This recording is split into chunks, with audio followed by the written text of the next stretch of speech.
স্বাগতম তোমাদের সবাইকে। আমি তোমাদের সৈকত ভাইয়া। আজকে আমরা আমাদের প্রথম ক্লাস শুরু করব এবং আমাদের প্রথম ক্লাসের টপিক হচ্ছে ভৌত রাশি এবং পরিমাপ। বেশি দেরি না করে আমরা আমাদের পড়া শুরু করি।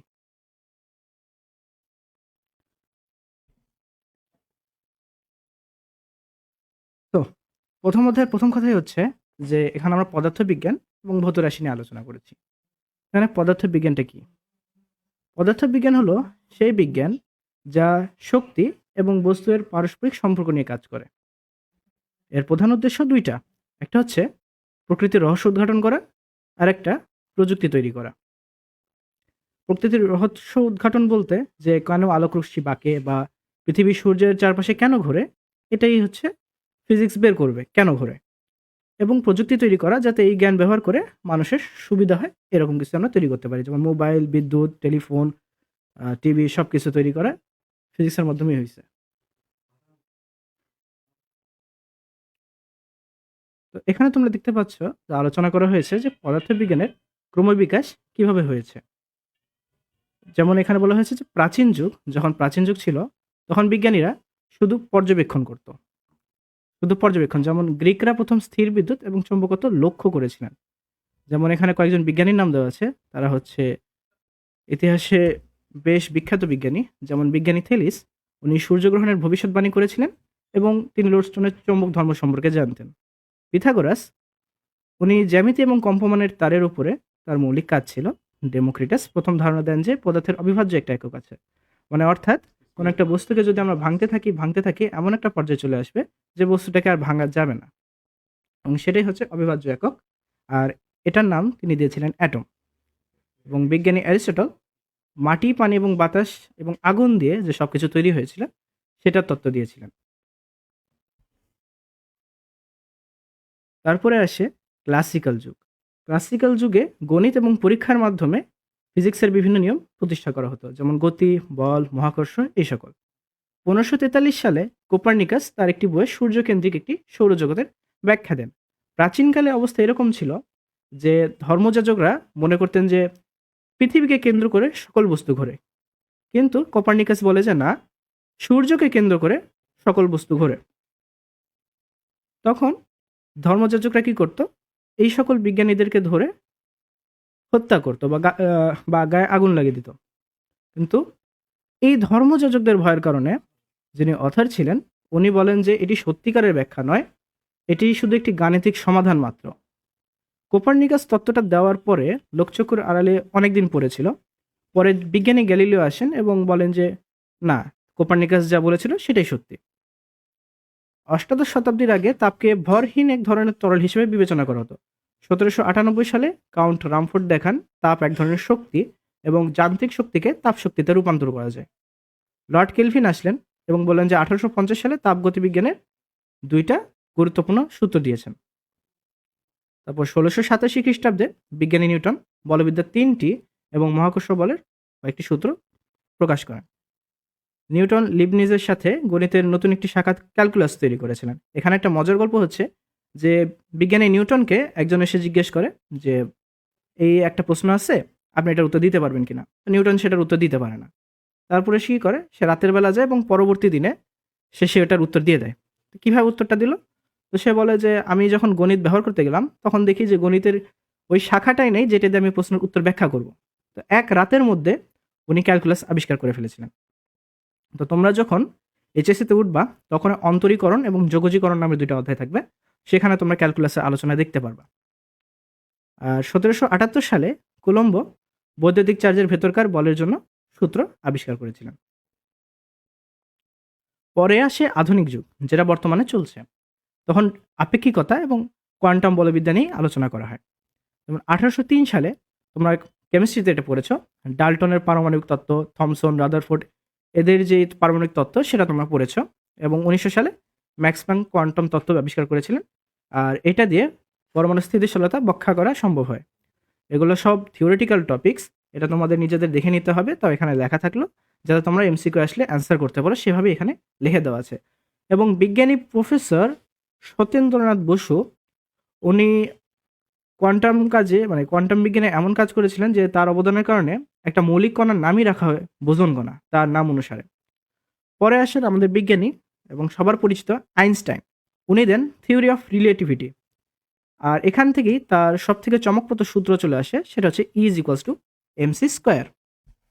এখানে ই হচ্ছে এনার্জি এবং এম দে হচ্ছে মাস এবং সিটা হচ্ছে আলোর বেগ, যেটা হচ্ছে 3 × 10⁸ মিটার সেকেন্ড ইনভার্স 1।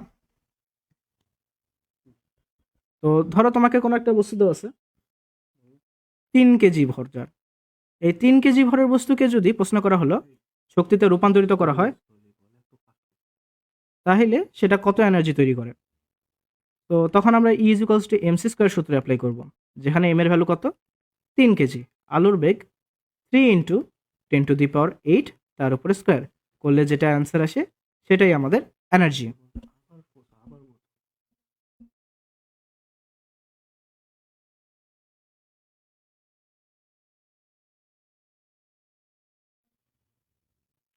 তো তারপরে আসে পদার্থবিজ্ঞানের দুইটা অংশ, একটা হচ্ছে ক্লাসিক্যাল ফিজিক্স আর একটা হচ্ছে আধুনিক ফিজিক্স। ক্লাসিক্যাল ফিজিক্সের মধ্যে বলবিজ্ঞান, শব্দবিজ্ঞান, তাপগতিবিজ্ঞান এবং বিদ্যুৎ ও চৌম্বক বিজ্ঞান এবং আলোক বিজ্ঞান নিয়ে আলোচনা করা হয়, মানে যেগুলো আমরা চোখের আশেপাশে দেখি সেই সকল বিজ্ঞানই ক্লাসিক্যাল পদার্থবিজ্ঞান গঠিত বলা যায়। তারপরে আসে আধুনিক বিজ্ঞান। আধুনিক বিজ্ঞানে কি হয়, যে কোয়ান্টাম বলবিজ্ঞান এবং আপেক্ষিক তত্ত্ব ব্যবহার করে যে আধুনিক পদার্থবিজ্ঞান গড়ে উঠেছে, সেগুলা দিয়ে আধুনিক পদার্থবিজ্ঞানটা তৈরি হয়। আর এর অংশ কি কি, আণবিক ও পারমাণবিক পদার্থবিজ্ঞান, নিউক্লিয় পদার্থবিজ্ঞান, কঠিন অবস্থার পদার্থবিজ্ঞান এবং পার্টিকেল ফিজিক্স। তারপরে আসে আমাদের এই অধ্যায়ের মেন অংশগুলো, সেটা হচ্ছে ভৌত রাশি এবং তার প্রকারভেদ। তো তার সংজ্ঞা দেওয়া হয়েছে যে প্রকৃতিতে যা কিছুকে আমরা পরিমাপ করতে পারি তাকেই ভৌত রাশি বলা হয়। এর উদাহরণ হিসেবে বলা হয়েছে ভর, দৈর্ঘ্য, সময়, তাপমাত্রা, এ সকল কিছুই ভৌত রাশি। তো একটি সফল পরিমাপের দুইটা অংশ লাগে, একটা হচ্ছে মান এবং একটি একক। যেমন ধরো 10 মিটার, এখানে 10 যেটা, 10টা হচ্ছে আমার নাম্বার, আর এমটা হচ্ছে আমাদের মিটার, যেটা আমাদের ইউনিট, এটা আমাদের ইউনিট। তাহলে এটাতে আমরা বুঝতে পারি যে কোনো একটা বস্তু 10 মিটার দূরত্বে আছে, বা 10 মিটার বলতে আমরা মাথায় চলে আসবে যে এতখানি হয়। তো একটা পরিমাপের জন্য কি কি লাগে, একটা নাম্বার লাগে এবং একটা একক লাগে। তারপরে আসে যে রাশি দুই ধরনের, একটা হচ্ছে মৌলিক রাশি এবং একটা হচ্ছে লব্ধি রাশি। তো মৌলিক রাশি কি, যে রাশিগুলো স্বাধীন এবং অন্য কোনো রাশির উপরে নির্ভর করে না, সেইগুলোই হচ্ছে মৌলিক রাশি। মৌলিক রাশির সংখ্যা হচ্ছে মাত্র 60টি, যেটা হচ্ছে দৈর্ঘ্য, যেটা মিটার, ভর কেজি, সময় সেকেন্ড, তাপমাত্রা সেলসিয়াস, ফারেনহাইট অথবা কেলভিন, তড়িৎ প্রবাহ অ্যাম্পায়ার, দীপন ক্ষমতা বা দীপন তীব্রতা যেটা সেটা হচ্ছে ক্যান্ডেলা, এবং পদার্থের পরিমাণ মোল। এগুলোই হচ্ছে আমাদের মৌলিক রাশি, অর্থাৎ এগুলো স্বাধীন রাশি, এগুলো কোনো রাশির উপরে নির্ভর করে না। এগুলো মনে রাখা আমাদের জন্য অত্যন্ত গুরুত্বপূর্ণ।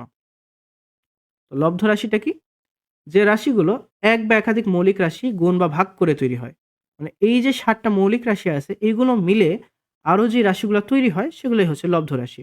তোমরা রিভিশন দিচ্ছ, তোমরা এই বিষয়গুলো জানো। যেমন ক্ষেত্রফলের জন্য দৈর্ঘ্য এবং দৈর্ঘ্য দুটো গুণ করতে হয়, তাইলে আমরা ক্ষেত্রফল পাই, যেখানে দৈর্ঘ্য এবং দৈর্ঘ্য এই দুটাই কি মৌলিক রাশি, এই দুটা মিলে আমার এই লব্ধি রাশি বা লব্ধ রাশি যেটা আছে সেটা তৈরি করে ক্ষেত্রফল। একটা আছে বেগ, যেটা হচ্ছে দৈর্ঘ্যকে সময় দ্বারা ভাগ করলে আমরা যেটা পাই সেটা হচ্ছে বেগ। আর বলটা কি, ভরের সাথে ত্বরণের গুণফল বা এফ সমান এম এ, যে সূত্রটা আমরা জানি সেখান থেকে আমার বলটা চলে আসে। তারপরে প্রশ্ন হয় যে আমাদের একক কেন দরকার। একক ছাড়া পরিমাপের কোনো অর্থ নাই। ধরো যে কোনো একটা তার আছে, সেটার দৈর্ঘ্য 20, তো 20টা কি 20 সেন্টিমিটার, 20 মিটার নাকি 20 মাইক্রোমিটার, ওটা তো আমি জানি না। তো সেটা জানার জন্য আমার যেটা দরকার সেটা হচ্ছে একক। এই সেন্টিমিটার, এই মিটার, এইগুলো হচ্ছে আমার একক। আর এগুলো হচ্ছে একটা আন্তর্জাতিক স্ট্যান্ডার্ড, যাতে পৃথিবীর যত মানুষ আছে তারা তারটার দৈর্ঘ্য ভালোভাবেই যেন বুঝতে পারে। তারপরে আসে আন্তর্জাতিক একক পদ্ধতি, যেটা হচ্ছে এখানে আছে দৈর্ঘ্য, ভর, সময়, তাপমাত্রা, তড়িৎ প্রবাহ, পদার্থের পরিমাণ এবং দীপন ক্ষমতা। তো দৈর্ঘ্যটা কি দ্বারা প্রকাশ করি আমরা? মিটার দ্বারা। ভরকে কেজি, সময়কে সেকেন্ড, তাপমাত্রাকে কেলভিন, তড়িৎ প্রবাহকে অ্যাম্পায়ার এবং পদার্থের পরিমাণকে মোল, আর দীপন ক্ষমতা ক্যান্ডেলা। এখানে দৈর্ঘ্যটা কি? এগুলা সবগুলো এমসিকিউ এর জন্য অত্যন্ত গুরুত্বপূর্ণ, এগুলো মনে রাখবা। এগুলো এমসিকিউ। কি? যেমন আলো সেকেন্ডের 299, 792, 458 ভাগের 1 ভাগ সময়ে আলো যে দূরত্ব অতিক্রম করে সেটা হচ্ছে 1 মিটার। আর 1 কেজি কি?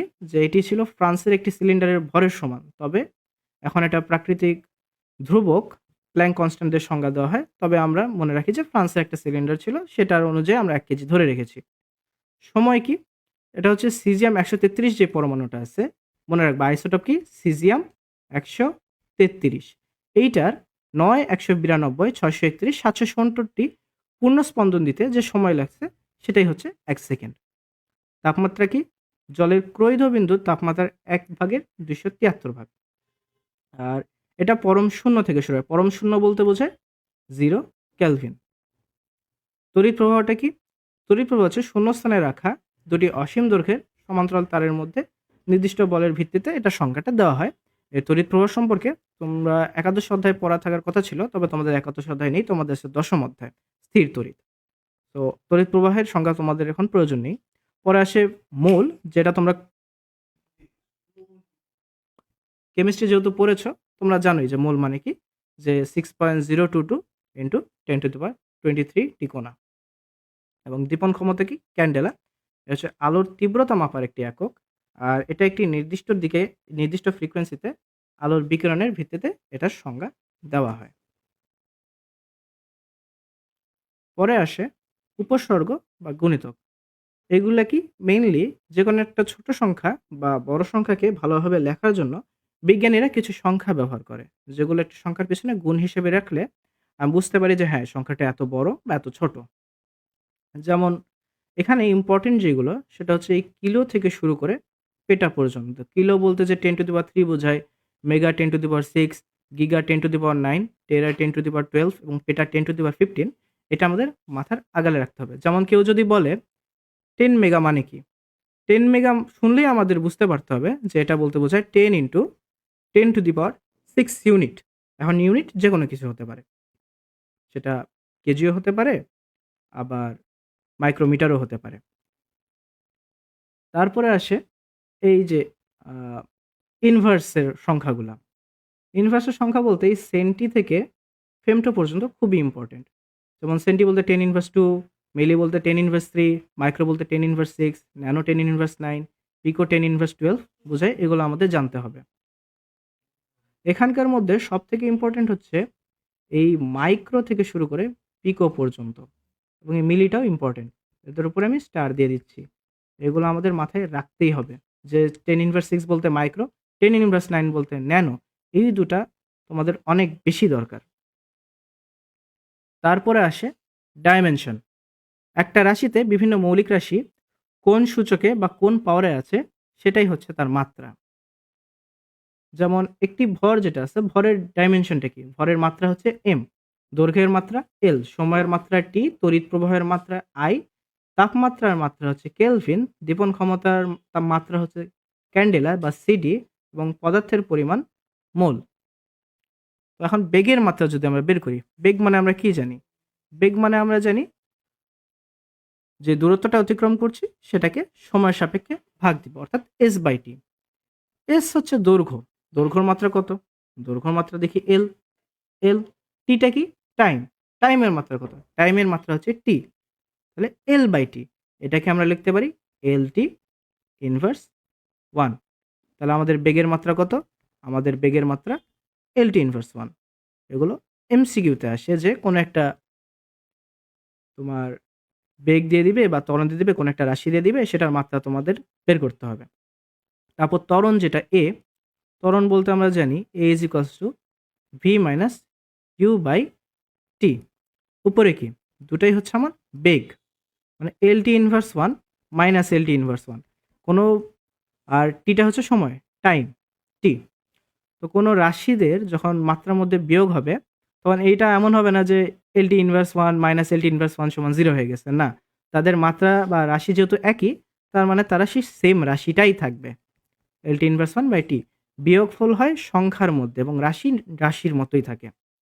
তাহলে এটাকে যদি আমরা সিম্পলিফাই করে লিখি, তাইলে আমার আসে এলটি মাইনাস 2।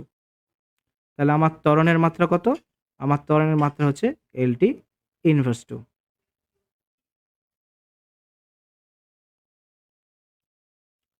পরে প্রশ্ন আসে যে আন্তর্জাতিক পদ্ধতিতে এসআই মৌলিক রাশির সংখ্যা কয়টি? এই সৃজনশীল এই এমসিকিউর উত্তর আমি তোমাদেরকে করতে দিচ্ছি। তোমরা বলো উত্তরটা কি হবে?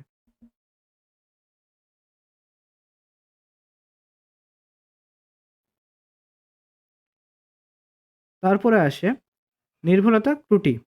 তো সঠিকতা যেটা অ্যাকুরেসি, এটা হচ্ছে কোনো একটা বস্তু যদি থাকে, তার আমরা মাপ নিচ্ছি। তো সেই মানের বা সেই মাপের কত কাছাকাছি আমার মাপটা যেতে পারে, সেটাই হচ্ছে আমার সঠিকতা।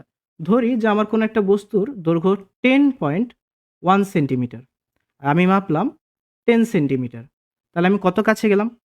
আমি গেলাম 0.1 সেন্টিমিটারের কাছাকাছি গেছি। এই 0.1 সেন্টিমিটার যেটা, সেটাই হচ্ছে আমার অ্যাকুরেসি। তারপরে আসে নির্ভুলতা। নির্ভুলতা হচ্ছে যে আমি কত সূক্ষ্মভাবে কত দশমিক স্থান পর্যন্ত পরিমাপ করতে পারছি। যেমন এই উদাহরণেই দেখি, আমি এখানে জাস্ট 10.0 পর্যন্তই মাপতে পারছি। দশমিকের পরে আমি আর কিছু মাপতে পারছি না। কিন্তু আমি যদি এখানে 10.1 মাপি বা 10.12 এরকম করে মাপি, আমার দশমিকের ঘর যত বেশি হবে, আমার হিসাব তত বেশি প্রিসাইজ হবে বা তত বেশি সূক্ষ্মভাবে আমি মাপতে পারবো। তারপরে পরিমাপের ত্রুটি নিয়ে আমরা যদি এখন আসি। ত্রুটি হচ্ছে যে কোনো একটা মান আমরা নিলাম, যে কোনো একটা বস্তু আমরা মাপলাম, কিন্তু ওই বস্তুটার প্রকৃত মাপ যেটা, সেটা ভিন্ন আর আমার মাপটা ভিন্ন। এই ২ মাপের মধ্যে যে পার্থক্য, সেটা তো কোনো একটা ত্রুটিই হতে পারে। কারণ প্রকৃত মাপ তো সেটা সমান না। তো এখন এই ত্রুটিটা আবার ২ রকম হয়। একটা হচ্ছে যান্ত্রিক ত্রুটি, আরেকটা হচ্ছে দৈব ত্রুটি। যান্ত্রিক ত্রুটিটা কি? যান্ত্রিক ত্রুটিটা হচ্ছে যে কোনো একটা যন্ত্র আছে, সেটার মধ্যেই কোনো একটা সমস্যা হয়ে আছে। যেমন যন্ত্রের গঠনে বা শূন্যস্থানের সমস্যার কারণে এটা হয়। আর এর উদাহরণ হিসেবে বলতে পারি যে স্কেলের শুরুতে যে শূন্য দাগটা আছে, তোমার জ্যামিতি বক্সের যেই স্কেলটা আছে ছোট দেখে, ওখানে দেখবে যদি পুরাতন হয়ে যায়, তো সেই শূন্য দাগটা বোঝা যায় না যে শূন্য দাগটা কোথায় আছে। ও একটু ডানেও থাকতে পারে, একটু বামেও থাকতে পারে। তো এই ত্রুটিগুলোর জন্যে যে ত্রুটিটা হয়, সেটাকে বলা হয় যান্ত্রিক ত্রুটি বা স্ক্রু গজের অনেক পুরাতন হয়ে গেছে, ক্ষয়ে গেছে। শূন্য দাগের সাথে মিলাতে পারতেছি না। তো এই ত্রুটিগুলো হচ্ছে যান্ত্রিক ত্রুটি। হয় এটা সবসময় বেশি মাপবে, না হয় এটা সবসময় কম মাপবে। কিন্তু কখনো একবার বেশি একবার কম এরকমটা হবে না। আবার দৈব ত্রুটি যেটা বা যেটা মানুষের দ্বারা হয়, সেই ত্রুটিটা হচ্ছে আ এটা যেকোনো সময় যেকোনো রকম হতে পারে। মানে randomly হয়। এজন্য এর নাম দেওয়াই হইছে random error। যে একবার আমি বেশি মাপতে পারি, একবার আমি কম মাপতে পারি। কারণ আমার চোখের তো একটা মাপের ১৯-২০ থাকতেই পারে। তো এটার সমাধান কি? এটার সমাধান হচ্ছে বারবার পরিমাপ করে এভারেজটা নিতে হয়। তারপরে যদি আমরা আসি যে সাধারণ স্কেল আর লঘিষ্ঠ গণন নিয়ে যদি আমরা আলোচনা করি। তো এখানে তোমরা দেখতে পাচ্ছ একটা নরমাল সাধারণ স্কেল আমরা নিয়ে এসেছি। তো এটাকে বলা হয় সবচেয়ে সহজ যন্ত্র। এটা ১ মিলিমিটার পর্যন্ত মাপতে পারে সঠিকভাবে। এখানকার লঘিষ্ঠ গণনটা কি? লঘিষ্ঠ গণন মানে হচ্ছে কোনো একটা যন্ত্রের সাহায্যে সবথেকে ক্ষুদ্রতম বা সবচেয়ে ছোট যে পরিমাপটা আমরা নির্ভুলভাবে নিতে পারি, সেটাই হচ্ছে আমার লঘিষ্ঠ গণন। আমরা ২ টা শব্দ জানি। একটা হচ্ছে লঘিষ্ঠ আর একটা হচ্ছে গরিষ্ঠ।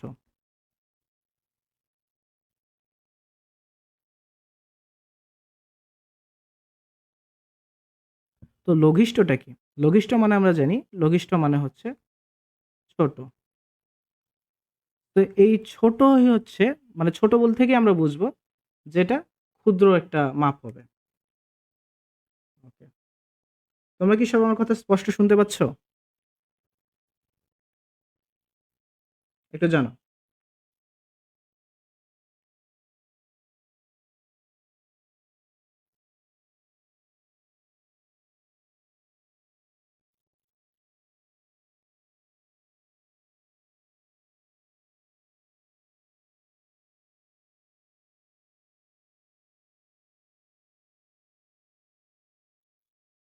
.1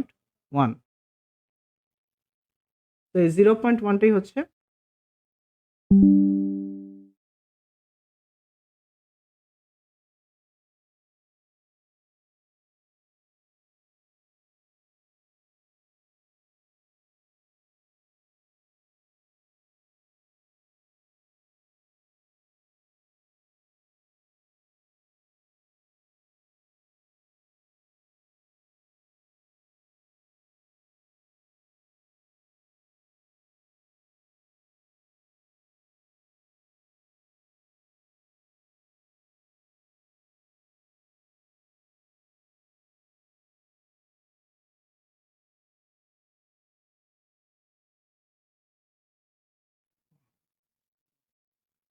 তো মাঝখানে ইন্টারনেটে একটু প্রবলেম হয়েছিল। তোমরা কি শুনতে পাচ্ছ?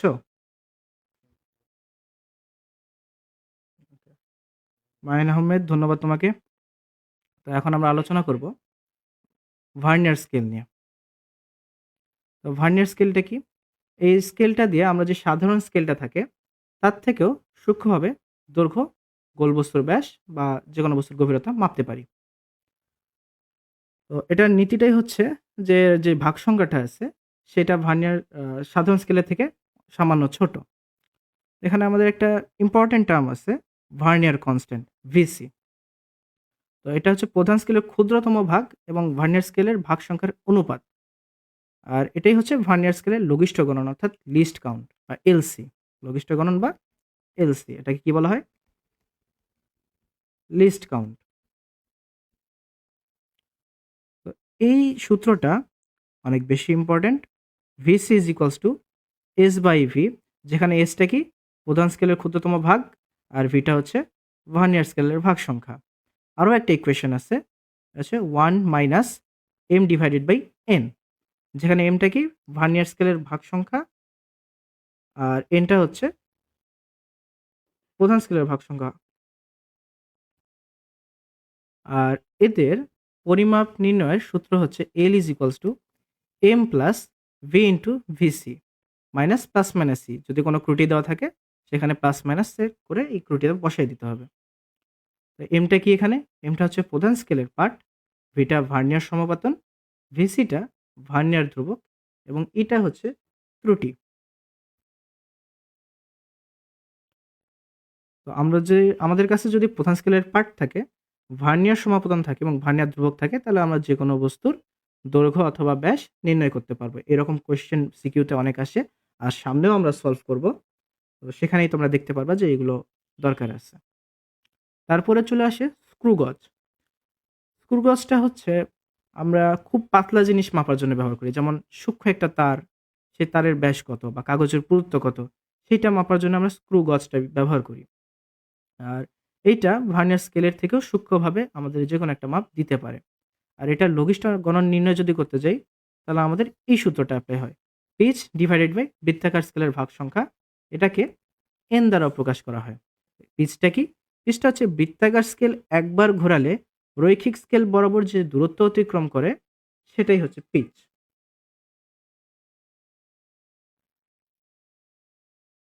আর স্ক্রুগজের যে ইকুয়েশনটা আছে, ধরো কোনো বস্তুর ব্যাস মাপতে বলছে, তো D is equals to L plus C into L C minus plus minus error বা ত্রুটি। এখানে এলটা কি? এলটা হচ্ছে আমার রৈখিক স্কেলের পার্ট, সিটা হচ্ছে বৃত্তাকার স্কেলের পার্ট, সি বলতে সার্কেল, সার্কেলের সি, আর এলসিটা হচ্ছে লিস্ট কাউন্ট, যেটা হচ্ছে আমাদের পিচ ডিভাইডেড বাই বৃত্তাকার স্কেলের ভাগ সংখ্যা এন। আর যদি ত্রুটি দেওয়া থাকে সেটা প্লাস মাইনাস করে নিতে হবে। তখন এখানে প্রশ্ন আসে, তোমাদের জন্য প্রশ্ন, যে সাধারণ স্কেল যেটা সেইটার লঘিষ্ঠ গণন কত?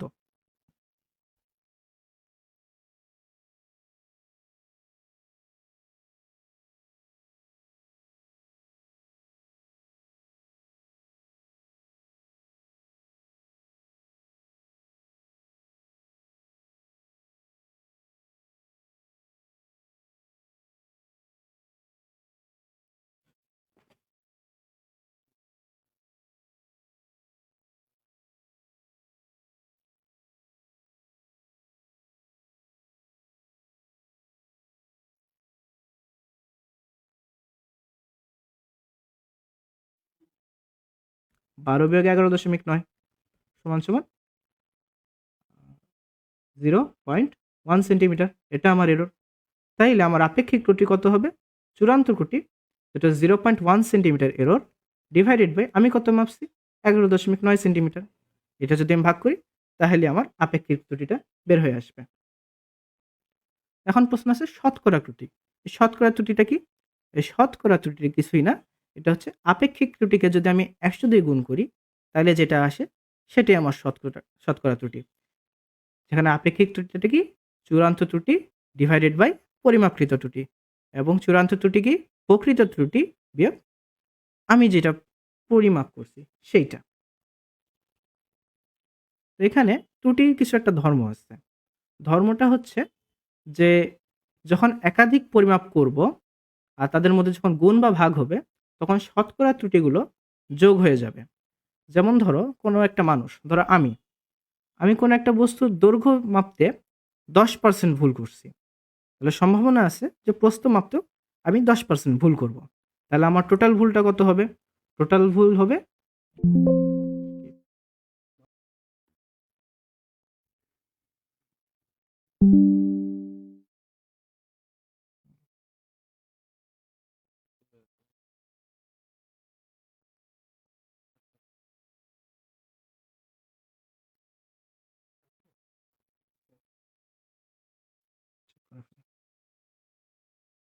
আশা করি আসছে।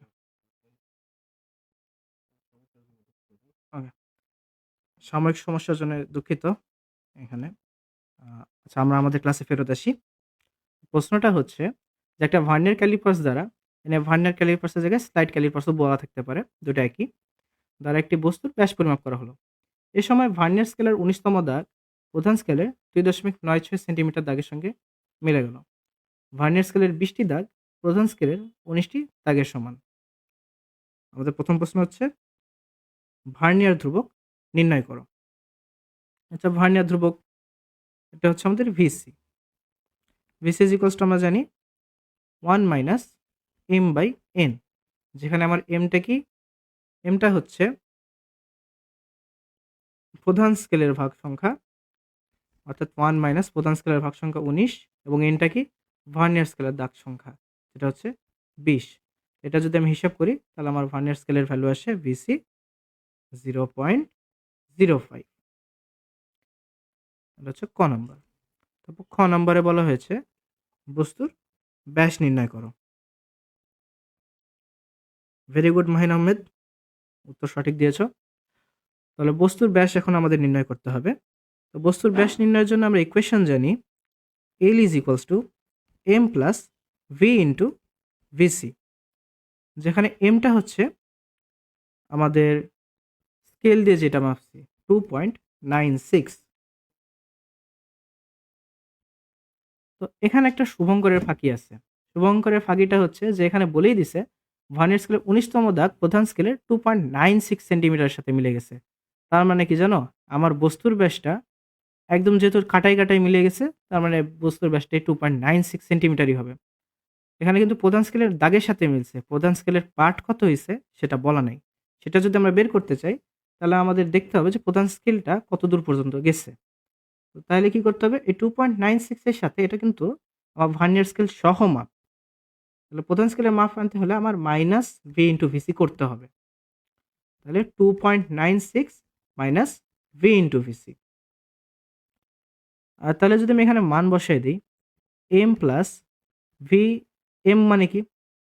এম মানে হচ্ছে আমরা ডান দিক থেকে বের করে বলতে পারি এম মানে 2.96 মাইনাস ভি ইন্টু ভিসি, আর এর সাথে কত যোগ করছি? Plus V into VC. তাহলে দুইটা যদি প্লাস মাইনাস করি এই দুইটারই জিরো হয়ে যায়। তাহলে আমার আসল ব্যাসটা কত আসে? 2.96 সেন্টিমিটার দেওয়া আছে, সেন্টিমিটার। তারপর গ নম্বর প্রশ্নে বলা হয়েছে যদি পরিমাপে 0.01 সেন্টিমিটার পর্যন্ত সঠিকতা থাকে তবে শতকরা ত্রুটি নির্ণয় করো। স্বাগতম আসিফ তোমাকে। ওকে, তাহলে গ নম্বর এখন যদি সমাধান করি তাহলে বলা আছে যে 0.01 সেন্টিমিটার অ্যাকিউরেসি আছে, তাহলে শতকরা ত্রুটি কত হবে? এই অ্যাকুরেসিটাকেই আমরা বলতে পারি যে এটাই আমার চূড়ান্ত ত্রুটি। তো এটাই যদি আমার চূড়ান্ত ত্রুটি হয়, আমরা জানি শতকরা ত্রুটির সূত্রটা কি? শতকরা ত্রুটি সমান সমান চূড়ান্ত ত্রুটি ডিভাইডেড বাই প্রকৃত যে মান ইন্টু 100%। এখানে চূড়ান্ত ত্রুটি কত? আমরা দেখলাম চূড়ান্ত ত্রুটি দেওয়া আছে 0.01 সেন্টিমিটার এবং প্রকৃত মান কত দেওয়া আছে? প্রকৃত মান আমরা পাইছি 2.96 সেন্টিমিটার ডিভাইডেড বাই 2.96 ইন্টু 100%। এটা যদি আমরা হিসাব করি তাহলে আমাদের হিসাব আসবে 0.3378%, যেটাকে আমরা 0.34%ও লিখতে পারি এবং এটাই আমাদের অ্যান্সার।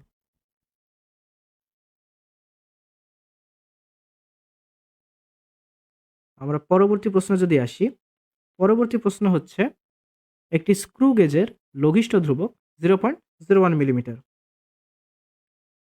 এই স্ক্রু গেজ ব্যবহার করে একটি সূক্ষ্মতারের ব্যাস পরিমাপের ক্ষেত্রে রৈখিক স্কেলের পার্ট এবং বৃত্তাকার স্কেলের পার্ট যথাক্রমে 3 মিলিমিটার এবং 65 পাওয়া গেল।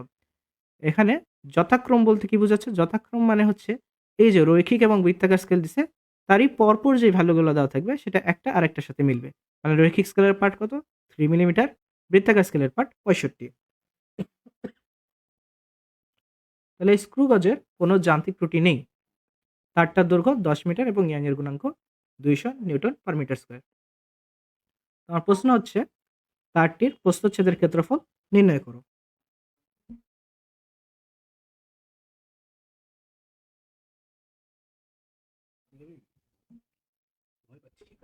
তো আমাদের এখানে কি কি দেওয়া আছে? আমাদের এখানে দেওয়া আছে লিস্ট কাউন্ট লঘিষ্ঠ ধ্রুবক 0.01 মিলিমিটার এবং আমাদের প্রধান স্কেলের পার্ট এল দেওয়া আছে 3 মিলিমিটার এবং আমাদের বৃত্তাকার স্কেলের পার্ট সি দেওয়া আছে 65। আমাদের কি চেয়েছে? আমাদের চেয়েছে ব্যাস ডি ইজ ইকুয়ালস টু কত, আর মানে আমাদের এরিয়া চেয়েছে, আমরা ডি বের করতে পারবো। তাহলে ডি এর সূত্র আমরা জানি, D is equals to L plus C into L C. L এর ভ্যালু কত? এল এর ভ্যালু 3 মিলিমিটার, সি এর ভ্যালু দেওয়া আছে 65 এবং এল সির ভ্যালু 0.01 মিলিমিটার। এই দুটো যদি আমরা যোগ করি তাহলে আসে 3.65 মিলিমিটার। এখন আমরা জানি ক্ষেত্রফলের সূত্র হচ্ছে A is equals to pi R square. এখানে আমরা যেটা পাইছি সেটা কিন্তু আমাদের ব্যাস, সেটা ব্যাসার্ধ নয়। তার মানে আমার এটাকে ব্যাসার্ধ বানাতে হবে। তাইলে পাই ইন্টু 3.65 ব্যাস আছে, ব্যাসার্ধ বানাতে 2 দ্বারা ভাগ করব, উপরে স্কোয়ার করব। তাহলে এটা যদি গুণ করি তাহলে আমাদের মান কত আসে তোমরা বলো?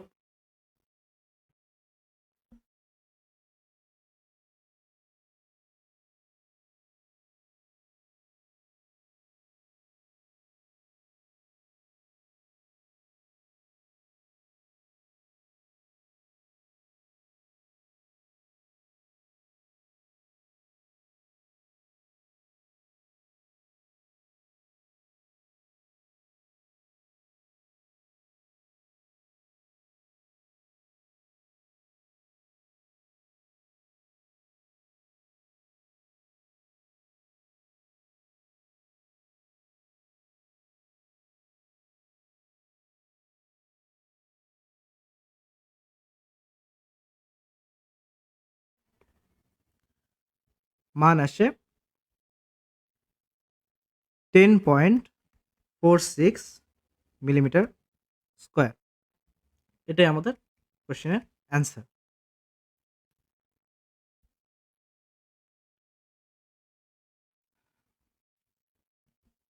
আমাদের পরবর্তী কোশ্চেন, এটা একটু ট্রিকি কোশ্চেন। একটি স্লাইড ক্যালিপার্সের প্রধান স্কেলের ক্ষুদ্রতম এক ঘরের মান 1 মিলিমিটার এবং প্রধান স্কেলের 19 ঘর ভার্নিয়ার স্কেলের 20 ঘরের সমান। উক্ত স্কেল দ্বারা বর্গাকার একটি বস্তুর দৈর্ঘ্য পরিমাপ করে 1.875 সেন্টিমিটার পাওয়া গেল। মূল স্কেলের পার্ট 18 মিলিমিটার এবং পরিমাপের ত্রুটি 5%। তাইলে উদ্দীপকের যন্ত্রটির ভার্নিয়ার সমাপতন নির্ণয় করো। ভার্নিয়ার সমাপতন অর্থাৎ আমাদের ভি বের করতে হবে। আমাদের ইনফরমেশনে কি দেওয়া আছে? আমাদের এখানে দেওয়া আছে এম প্রধান স্কেলের পার্ট, এটা হচ্ছে 18 মিলিমিটার। তারপর আমার এল দেওয়া আছে 1.875 সেন্টিমিটার। এই যে বস্তুটা মাপছি 1.875 সেন্টিমিটার, এটাকে আমরা মিলিমিটারে কনভার্ট করব, মানে 10 দ্বারা গুণ করব। 10 দ্বারা গুণ করলে আমার ভ্যালু আসে 18.75 মিলিমিটার। তাইলে আমার ভি বের করতে হবে। আমার ভিসিটা লাগবে। ভিসিটা কি? Vernier constant. VC is equals to 1 minus M by N. এখানে 1 মাইনাস এম এর ভ্যালু কত? এম এর ভ্যালু প্রধান স্কেলের ঘর সংখ্যা 19, ভার্নিয়ার স্কেলের ঘর সংখ্যা 20 এন, তার মানে 19/20। এটার হিসাব আসে 0.05।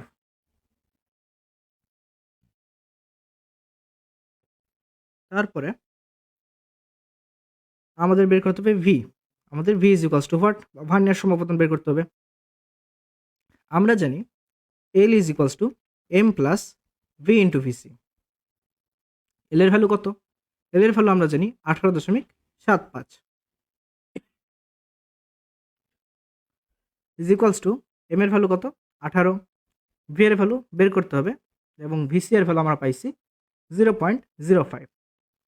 এখন আমরা ইকুয়েশন সলভ করব। 18টাকে বাম দিকে পাঠিয়ে দেবো আর ভিটাকে ধরি বাম দিকে লিখছি। V into 0.05 is equals to 18.75 minus 18 is equals to 0.75। তাহলে V is equals to 0.75 divided by 0.05। Calculate করলে কত হিসাব আসে তোমরা বলো।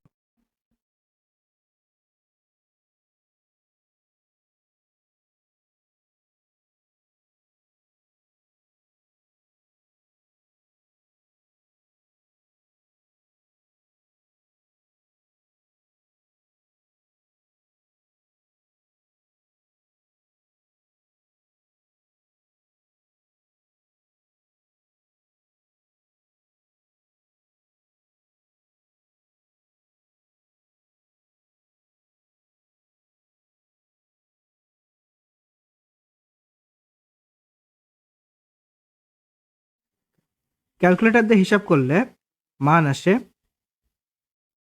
15, অর্থাৎ আমাদের ভি এর ভ্যালু হবে 15। তো পরবর্তী প্রশ্ন,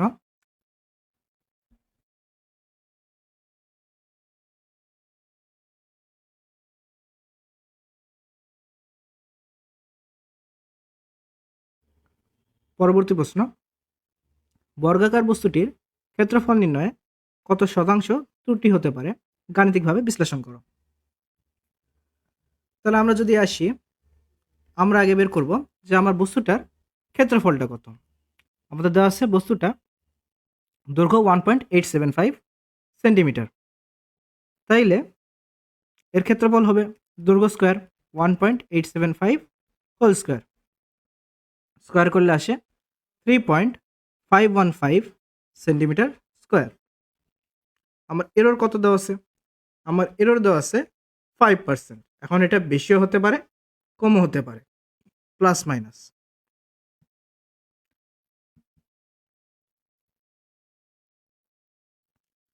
তো যদি আমার এরর হয়, তাহলে আমার যদি এররটা বেশি হয়, তাহলে আমার L1 ইজ ইকুয়ালস টু, ধরি আমার দৈর্ঘ্য 1.875, তার থেকে আমি বেশি এরর করলাম, 5% বেশি এরর করলাম, তাহলে আমার 5% যোগ করতে হবে। কার সাথে গুণ হবে? এটা 1.875-এর 5%। এটা যদি হিসাব করি তাহলে আমাদের আসবে 1.969 সেন্টিমিটার। আর যদি আমরা L2 বের করি, এর L2 হবে 1.875, ধরি 5% কম এরর করছি, তাহলে মাইনাস 5% ইন্টু 1.875। তাহলে আমার L2 এর ভ্যালু আসে 1.78 সেন্টিমিটার। তাহলে ধরি যে আমার ছোট ভুল যদি হল, আমি যদি বেশি ভুল করি তাহলে আমার বড় এরিয়া কত হবে? 1.969 স্কোয়ার, যেটার ভ্যালু আসবে 3.877 সেন্টিমিটার স্কোয়ার। আর আমার A2 আসবে 1.78 স্কোয়ার, যেটার ভ্যালু 3.168 সেন্টিমিটার স্কোয়ার।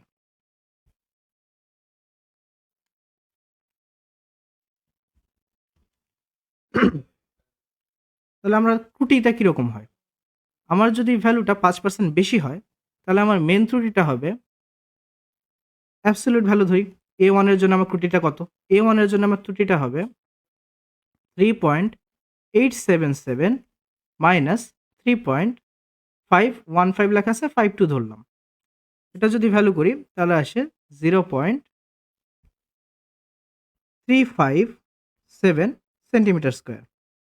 আর যদি A2 এর জন্য এরর নেই তাহলে আসবে 3.168 মাইনাস 3.52। এদের মধ্যে বিয়োগ করলে বিয়োগফল কিন্তু আমার মাইনাসে আসে। সেই মাইনাসকে উধাও করার জন্য আমরা অ্যাবসলিউট ভ্যালু বা এই যে দুটা টার্ম সেটা ব্যবহার করছি। এটা যদি আমরা ব্যবহার করি তাহলে ভিতরে যদি মাইনাস থাকে সেটা প্লাস হয়ে যায়। তার মানে এটার অ্যান্সার আসার কথা ছিল -0.352, বাট অ্যান্সার আসবে 0.352 সেন্টিমিটার স্কোয়ার। তো যেহেতু দুইটা মান সমান না, আমরা কি করব? আমরা বড় মান গ্রহণ করব, বড় মান নিব। বড় মান যদি নেই তাহলে আমাদের চূড়ান্ত ত্রুটি কত হবে? আমাদের চূড়ান্ত ত্রুটিটা হবে 0.357 বড়, 0.357 সেন্টিমিটার স্কোয়ার। কি চেয়েছে আমাদের? আমাদের চেয়েছে শতাংশ ত্রুটি, অর্থাৎ শতকরা ত্রুটি। শতকরা ত্রুটিটা কি? চূড়ান্ত ত্রুটি শতকরা। আচ্ছা দাঁড়া, আমি আরেকটা পেজ নিয়ে নিই।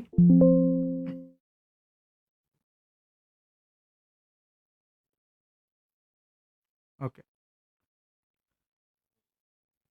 তাহলে আমার শতকরা ত্রুটি যেটা, শতকরা ত্রুটির সূত্র আমরা কি জানি? শতকরা ত্রুটির সূত্র হচ্ছে আমার যে চূড়ান্ত ত্রুটি ডিভাইডেড বাই পরিমাপকৃত মান ইন্টু 100%। এখানে আমার ত্রুটিটা কত? এখানে আমার ত্রুটিটা হচ্ছে 0.357, 0.357। আর কত মাপছি আমরা? আমরা মাপছি 3.52 পরিমাপকৃত মান ইন্টু 100। যদি এটা হিসাব করি তাহলে আমাদের আসবে 10.142%।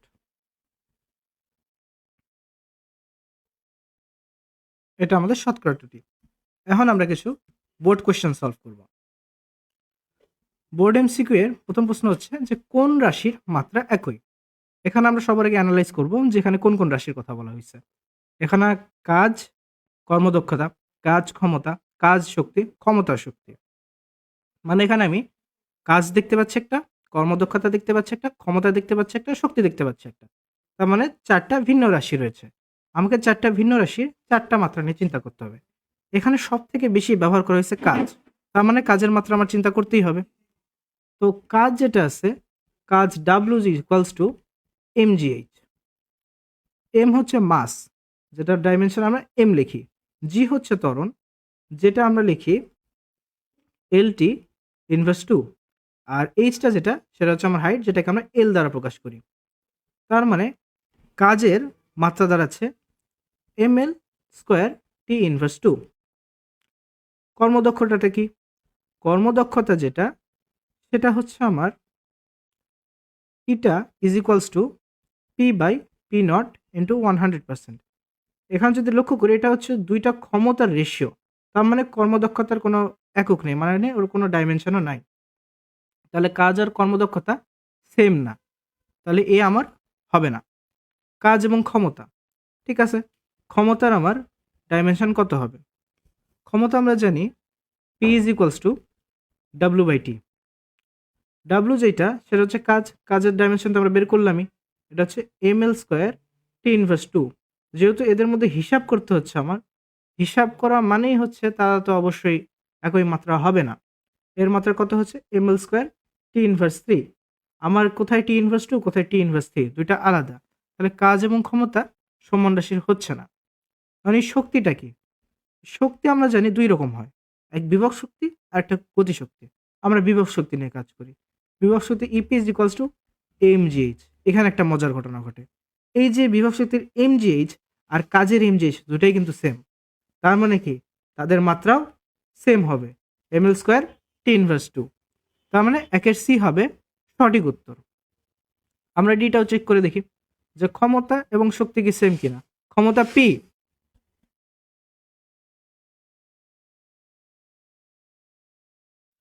ক্ষমতা P আর শক্তি, ক্ষমতা P হচ্ছে ml² T−3 আর শক্তি হচ্ছে ml² T−2। দুটো যেহেতু ভিন্ন, তার মানে ডিও আমার উত্তর হবে না। তার মানে আমার সঠিক উত্তর হবে একের সি, কাজ ও শক্তি। পরবর্তীতে কোয়ান্টাম তত্ত্বের সাথে থিওরি অফ রিলেটিভিটি ব্যবহার করে কে প্রতি পদার্থের অস্তিত্ব ঘোষণা করেন? এটার উত্তর হবে ডিরাক।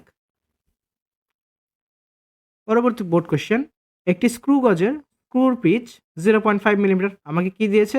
পিচ দিয়েছে, এবং বৃত্তাকার অংশের ভাগ সংখ্যা 100 দিচ্ছে। তাহলে স্ক্রু গজের ন্যূনাঙ্ক মান কত হবে? এই স্ক্রু গজের ন্যূনাঙ্ক মান বলতে লঘিষ্ঠ গণনাঙ্কই বোঝাচ্ছে, লঘিষ্ঠ গণনের বোঝাচ্ছে, এলসি বোঝাচ্ছে। সেটা কি? পিচ ডিভাইডেড বাই বৃত্তাকার ভাগ সংখ্যা n।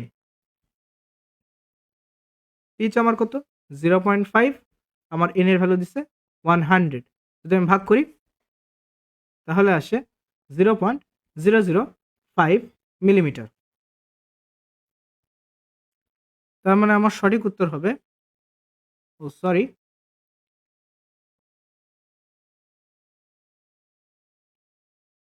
ও না ঠিকই আছে, সঠিক উত্তর হবে 3 বি। পরবর্তী প্রশ্ন, কোনটি লব্ধ রাশি?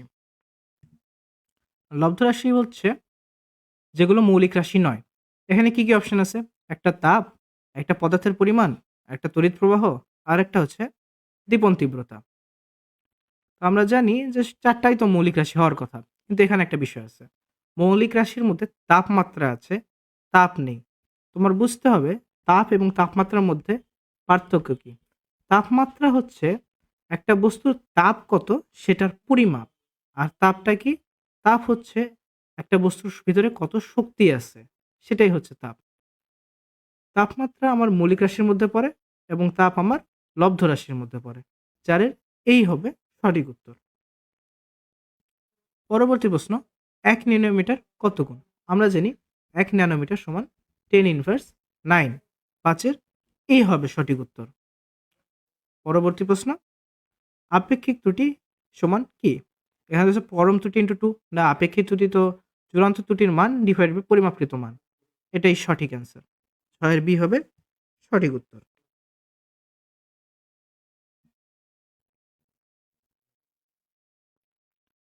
তারপরে আসে পরবর্তী প্রশ্ন, নিচের কোন রাশিগুলো ভেক্টর রাশি? এখানে আমি দেখতেছি ত্বরণ এবং দ্রুতি। দ্রুতি ভেক্টর রাশি না। ভর এবং সময় এই দুটিই কোনো ভেক্টর রাশি না। সরণ এবং বেগ, সরণও ভেক্টর, বেগও ভেক্টর। তার মানে 7-এর সি হবে আমার সঠিক উত্তর। এবং চাপ এবং দীপন তীব্রতার মধ্যে, দীপন তীব্রতা তো আমাদের মৌলিক রাশির মধ্যে পড়ে, তার মানে সে ভেক্টর না। 8 নম্বর প্রশ্ন, স্লাইড ক্যালিপার্স দ্বারা ন্যূনতম কত দূরত্ব মাপা যায়?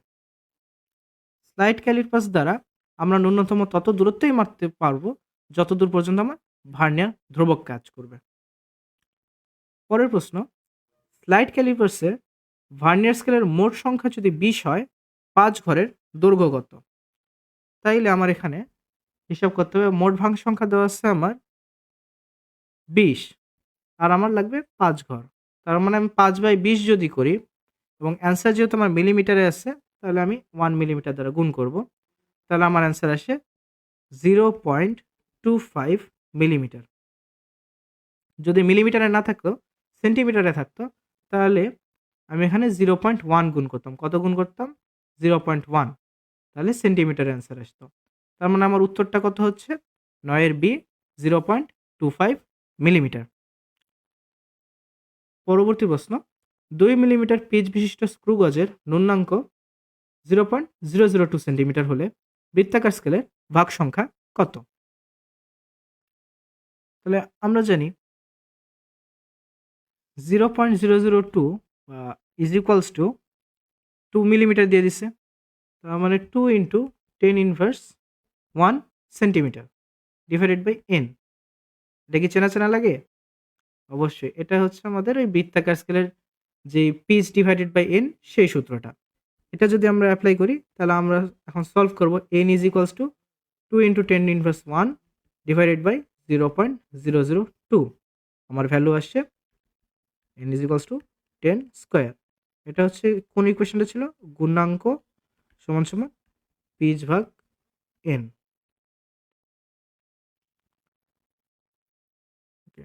তাহলে আমার 10-এর বি হচ্ছে সঠিক উত্তর। আজকে আমাদের ক্লাস এ পর্যন্তই। আজকে এটা আমাদের প্রথম ক্লাস ছিল, আর আমার প্রথম ক্লাস ছিল। তোমাদের সাথে থাকার জন্য ধন্যবাদ। পরবর্তী ক্লাসে আমরা দ্বিতীয় অধ্যায় শুরু করব এবং আজকে যেরকম ক্লাস করেছি এর থেকেও ভালো ক্লাস নেওয়ার চেষ্টা করব। তো তোমাদের সকলকে ধন্যবাদ বন্ধু স্কুলের পাশে থাকার জন্য।